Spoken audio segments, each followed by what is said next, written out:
Hello students, welcome to Shiny Max. 8ஆம் வகுப்பு பயிற்சி 6.2ல 4வது கொஸ்டின் பார்க்கலாம். கீழ்காணும் விவரங்களுக்கு நிகழ்வு செவ்வகம் வரைக. நமக்கு இங்க ஒரு அட்டவணை கொடுத்துருக்காங்க. இதை யூஸ் பண்ணி நிகழ்வு செவ்வகம் வரையணும். நிகழ்வு செவ்வகத்தை நீங்க கிராஃப்ல தான் வரைஞ்சிக்கணும். சரிங்களா? இப்ப கிராஃப் எடுத்துக்கோங்க. அதுல இந்த மாதிரி 2 கோடு போட்டுக்கோங்க. இந்த கோடு எக்ஸ் அச்சு. அப்போ இங்க எக்ஸ் வரும், இங்க எக்ஸ் டேஷ் வரும்.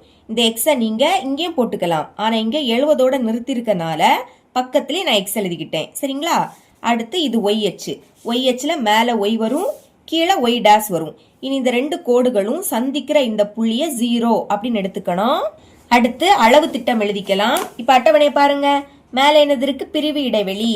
பிரிவு இடைவெளிய எக்ஸ் அச்சுல எழுதிக்கணும். இங்க எழுதிக்கோங்க.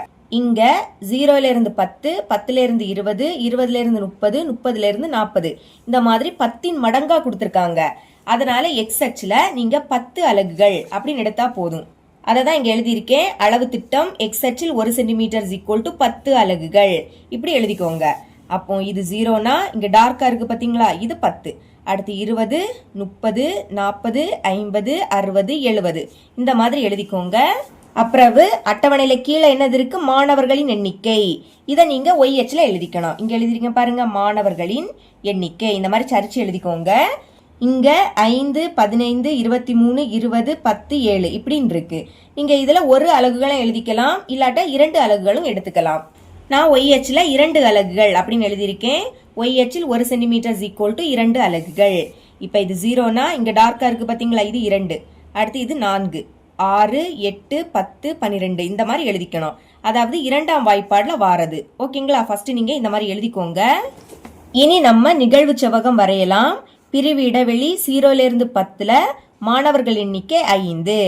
அப்ப மாணவர்களின் எண்ணிக்கை அதை எப்பவுமே ஒய் அச்சுல பார்க்கணும். 5ன்னு கொடுத்திருந்தாங்க. 5 எங்க இருக்கும்? 4க்கும் 6க்கும் இடையில கொஞ்சம் டார்க்கா இருக்கு பாத்தீங்களா? இதுதான் 5. இதுல எழுதிக்கலாம். 0ல இருந்து 10ன்னு கொடுத்திருந்தாங்க. அப்போ 0க்கு நேரா இந்த 5ல புள்ளி வச்சிருங்க. அதே மாதிரி 10க்கு நேராவும் புள்ளி வைங்க. நீங்க வச்ச புள்ளி இந்த 5க்கு நேரா தான் இருக்கணும். இனி இந்த புள்ளிகளை இணைக்கலாம். இப்படி இணைங்க. அதே மாதிரி 10லையும் இணைச்சிருங்க. இணைச்சிட்டேன். இனி 5 பிராக்கெட்ல எழுதிக்கணும். 5. அப்புறம் 10ல இருந்து 20 மாணவர்களின் எண்ணிக்கை 15. இப்போ 15 எங்க இருக்குன்னு பாருங்க. 14க்கும் 16க்கும் இடையில இங்க இருக்கு. இப்போ 15 எழுதிக்கலாம். இங்க 10ல இருந்து 20ன்னு கொடுத்திருந்தாங்க. அப்போ 10க்கு நேரா ஒரு புள்ளி, அதே மாதிரி 20க்கு நேராவும் ஒரு புள்ளி. இந்த 2 புள்ளியும் 15க்கு நேரா தான் இருக்கணும். இப்போ இணைக்கலாமா? ஃபர்ஸ்ட் 10க்கு நேரா இணைச்சிருங்க. அடுத்து 20. இனி இந்த 2 புள்ளிகள் மேலே எழுதிருங்க. 15. 20ல இருந்து 30 மாணவர்களின் எண்ணிக்கை 23. இப்ப 23 எங்க இருக்கு? 22க்கும் 24க்கும் இடையில இங்க 23 எழுதிக்கலாம். 20ல இருந்து 30ல மாணவர்கள் எண்ணிக்கை 23. அப்போ 20க்கு நேரா புள்ளி வைக்கலாம். அதே மாதிரி 30க்கு நேராவும் புள்ளி வைக்கணும். சரிங்களா? இனி இணைச்சிடலாம். முதல் 20க்கு நேரா இணைச்சிருங்க. அடுத்து 30ல இருந்து இணைங்க. இனி இந்த 2 புள்ளியை இணைக்கலாம். 23 பிராக்கெட்ல எழுதிடலாம். 30ல இருந்து 40ல 20 மாணவர்கள்.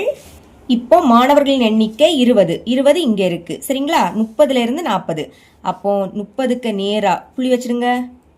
அதே மாதிரி 40க்கு நேராவும் புள்ளி வைக்கலாம். இந்த 2 புள்ளியும் 20க்கு நேரா தான் இருக்கணும்.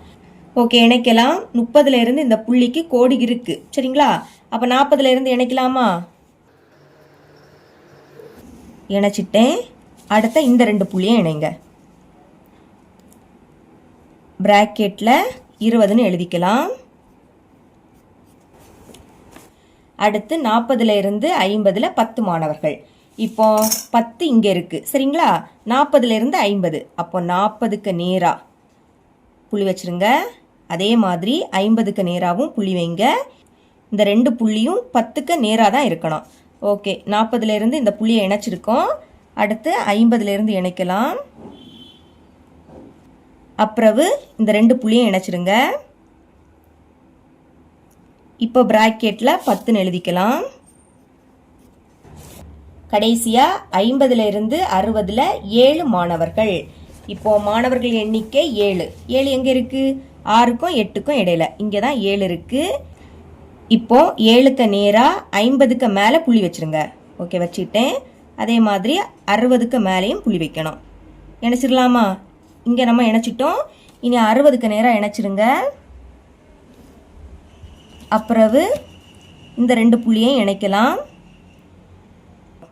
இப்போ பிராக்கெட்டில் 7 எழுதிக்கணும். எழுதிட்டேன். தந்திருக்க அட்டவணையை வச்சு நம்ம நிகழ்வு செவ்வகம் வரைஞ்சிட்டோம். இவ்வளோ தான் இந்த சம்.